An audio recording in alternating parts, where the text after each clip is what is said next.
The US Congress is currently mired in a political contradiction, with lawmakers and the White House engaged in a blame game over who is responsible or for legislative inaction.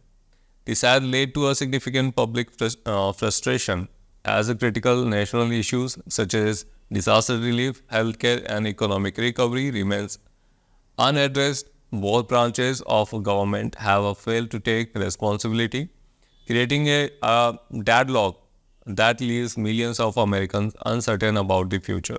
Congress, which is now on an extend races until after election day, has been accused for neglecting pressing national issues.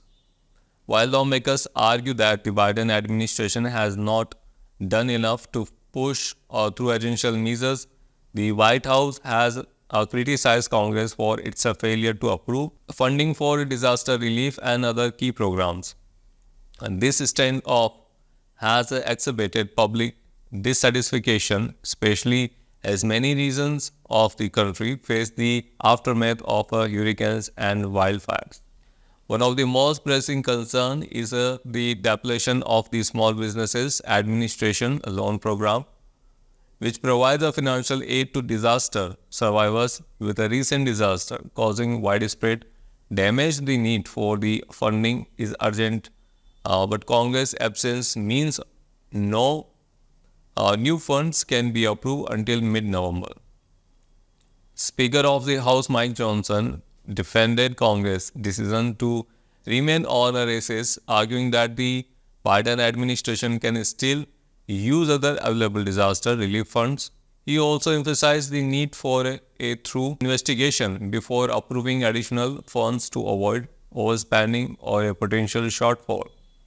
When Congress does reconvene, bipartisan support for disaster funding is expected, but the timing of this aid remains a significant concern. The Federal Emergency Management Agency is rapidly depleting its funds, and Administrator Jan Criswell warned that the agency may soon be forced to prioritize immediate needs over long-term recovery. FEMA's dwindling resources have added urgency to the situation as many affected by recent disaster wait for assistance. Further complicating matters is the Congress' failure to act on the Biden administration request for additional disaster funding. Earlier this year, the administration asked for $4 billion to address wildfires, hurricanes, and infrastructure repairs, but the request remains unfulfilled.